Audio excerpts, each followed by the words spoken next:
Good morning, good morning, good morning, everybody. It is Marketplace Monday. I am Pastor Nick, and I'm excited about today's topic. I was actually just doing a little bit of last minute study here for you. Um, Something came up while I was studying that I wanted to point out. But we are here today. It is Marketplace Monday. I want to welcome everybody to the show. Please share it, like it, send it to a friend. We've been talking over the last month about making yourself more valuable in the marketplace, and it specifically as it applies to remote working. Mastering remote work is what the name of the overall series is: visibility, productivity, and influence. Today, we're going to talk about becoming indispensable. Becoming indispensable. And again, this doesn't only apply to people that are working remote. You could take these same ideas, thoughts, techniques, and apply them to your everyday work if you work in the office and get some of the same results. So let me give some shout outs this morning. Hold on one second. I feel like I got to sneeze, and I don't know why. You know how, like, when you feel like you got to sneeze, then you can't sneeze. That's kind of where I'm at right now mentally. Good morning, Harry. Good morning, Jeremiah. Good morning, Jen. Good morning, Rita. Good to see you, girl. All the way from Pensacola.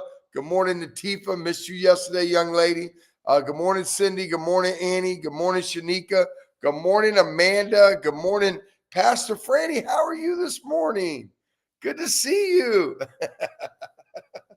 Anyway, that's always funny. My wife comes on and she's right upstairs, actually. But anyway, good morning to everybody. Good morning to all those that are on the other channel that maybe I don't see. Good morning to all of you. Let's get started.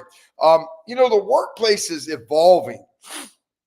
And remote work, I think, in my opinion, it's here to stay. I don't think it's going to be like people thought. I think a lot of people are coming back to work. I think it's an experiment that really doesn't work.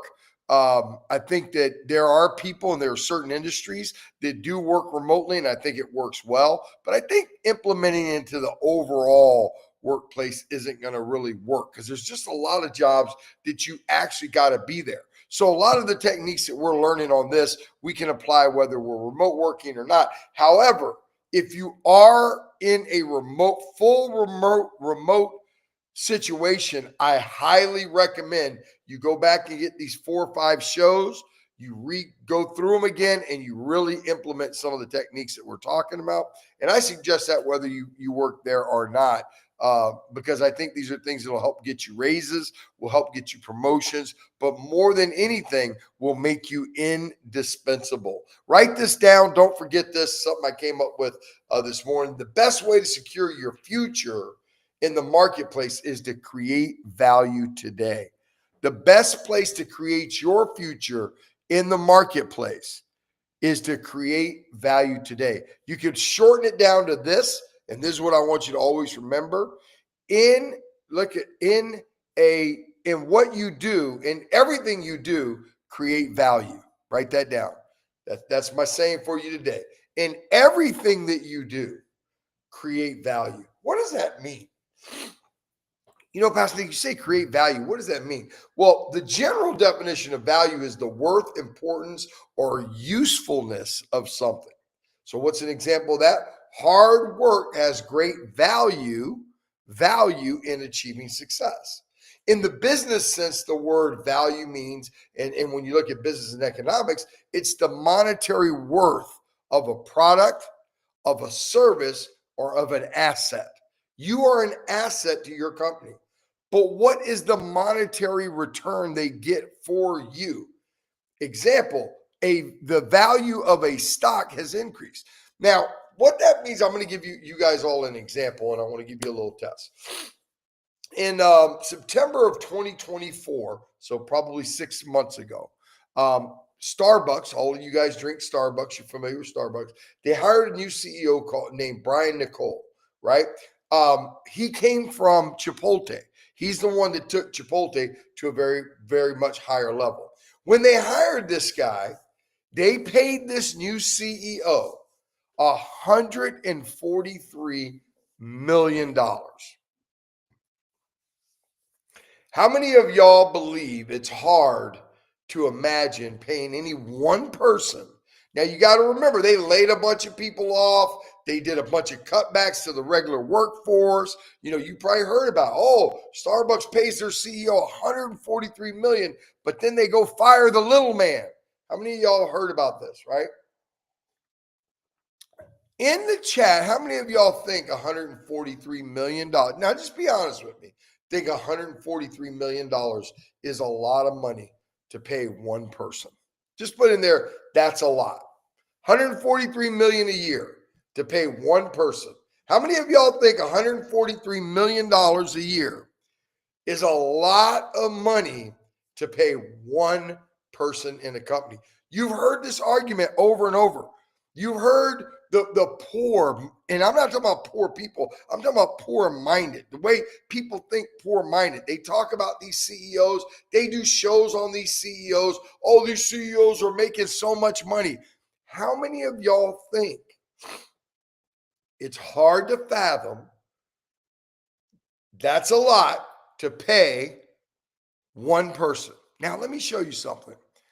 The day Starbucks announced that he was being appointed as a CEO. Okay, Ashley, you said that's a lot. Where is Brian Nichols' value? What does he bring to Starbucks? The day that he was hired, the stock experienced an increase of market capitalization or experienced an increase of 24.5%. That is a market capitalization. In other words, the value of their company. Think about your house. The value of their company in one day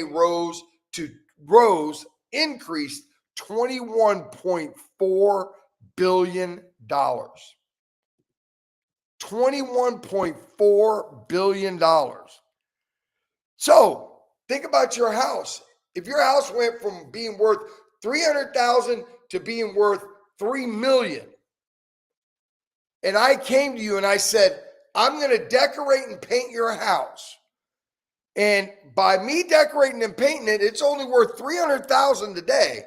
But when I get done with it, you're going to give me $300,000 just to decorate and paint it. But when I get done, it's going to be worth $3 million. Isn't my value worth $300,000 at that point? Because of what I'm going to make. And now let me read this to you.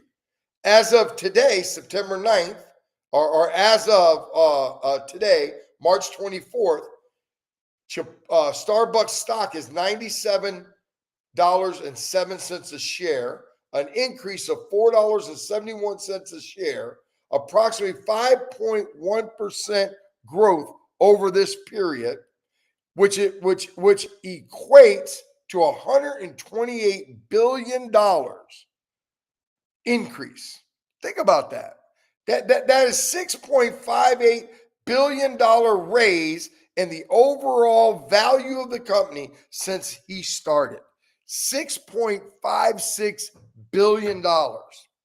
Think about that. So what are you saying, Pastor?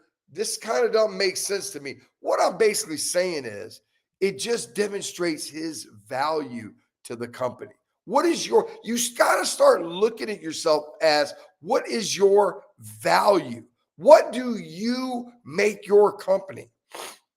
I had this conversation with Jeremiah before. When you're starting a company, if a company can't make 3 to 5 times more than your labor, you're not valuable to them.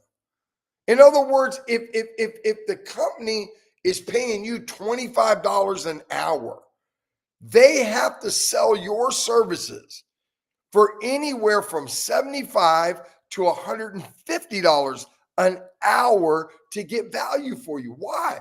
Pastor, if I make 25, why should they make 125? Because they have overhead, they have expenses, they have insurance, they have buildings, they have workman's comp. There's all kind of things that go into what you cost a company besides just your hourly pay, right? So as we look at today and we dive into this and we talk about making yourself indispensable, I want to give you 5 quick things that you can do to make yourself indispensable, whether you're working remote or not. Number one, position yourself. Write it down as the go-to person. Position yourself as the go-to person. What's the takeaway here? You need to master a niche skill, something that you do. Become a SME, a subject matter expert in a certain area of the business where they rely on you as the go-to person. You know, people talk about AI, they're scared of AI. Let me tell you something, AI is only as good as we use it. Become that subject matter expert. Number two, write it down. Demonstrate leadership and demonstrate initiative. Write that down. Demonstrate leadership. Demonstrate initiative. Speak up in meetings. Contribute to when they're looking for solutions. Right? Take ownership of projects. Drive the company's success. Remember, we're talking about value. Drive the company's success. Number three, maximize productivity without burnout. How do you maximize productivity without burnout? There's a couple things. Number one, you need to learn to use AI and you need to learn to use tools. Use time blocking tools. Use automation tools within your own job.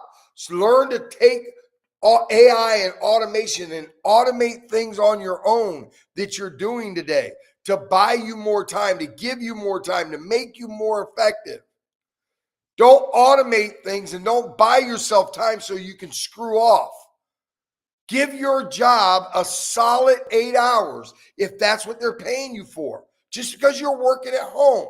If you want to take an hour off and drive to the store and go pick up your groceries before 5 o'clock because it's not going to be late, make sure you work till 6 o'clock, not 5 o'clock. Stop shortcutting your job just because they're allowing you to work remotely. Block your time off. Use automation tools, right?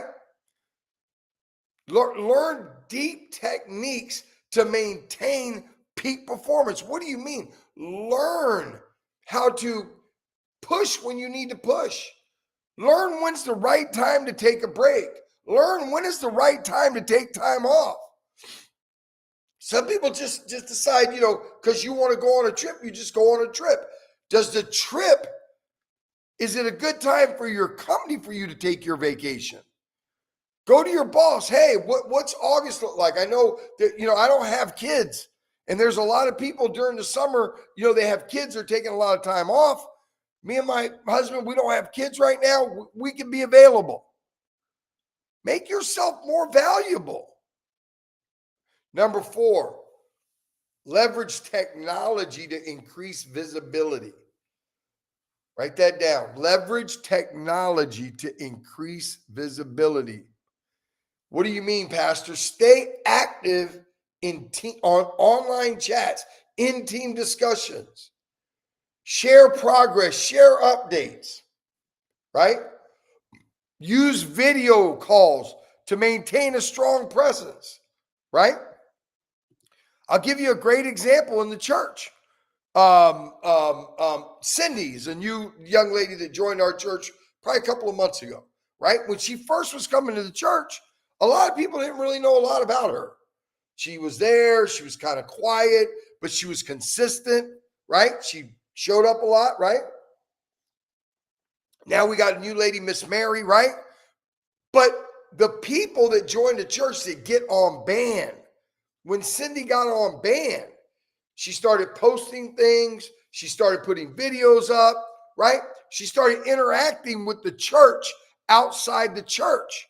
So as a result of that, she got to know other people in the church that maybe she wouldn't have just talked to on a Sunday, or maybe she didn't have time to talk to on a Sunday.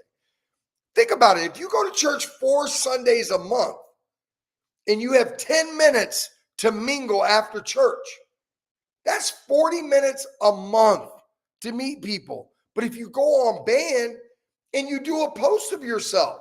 Hey, my name's Cindy. I do this, I do that. I come from the Bronx.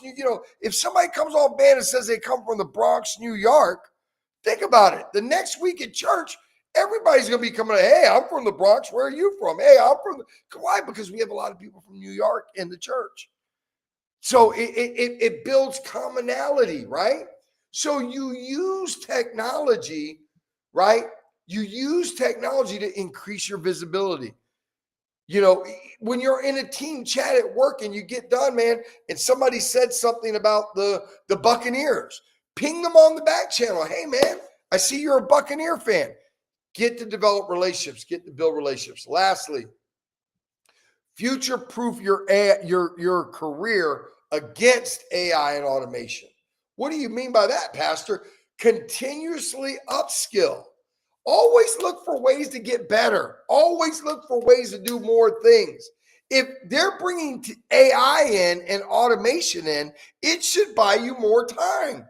Don't look at AI and automation as more time for you to screw off and you to drink coffee.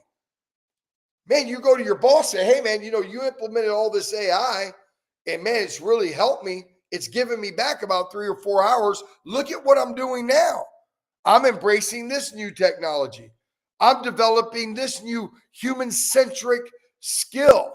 I'm something over here that we can do that brings us together. I don't know what, I'm not trying to tell you what to do. I'm just telling you, think of things. Think of things that you can do. Just remember what I said when I started out. The best way to secure your future in the marketplace is to create value. So whatever it is that you're doing, whatever it is that you're taking part in at your job, learn to start creating value, making yourself worth more every day. Amen. I hope this has helped you guys out a little bit. I hope the Starbucks analogy didn't throw some of you off too much. But the point is, yes, paying the guy $143 million is a lot of money, but he brings a lot of value to the company. Start thinking about yourself that way. What value do I bring to the company? Because I'm here, what can we get done? Think about it, break it down in church, make it simple. What value does the praise team bring? What value does the creative team bring? What value does Ministry of Helps bring? What value does the intercessors bring? Look at all these people that you don't see up on the pulpit on Sunday preaching. Look at the value they bring to the church. Amen. We all bring value. Just see yourself that way. See yourself important. And then evolve your importance. Evolve your worth. Evolve them needing you. Amen. I love you. I love you. I love you. Till Wednesday. Pastor Frank's excited about Wednesday's show.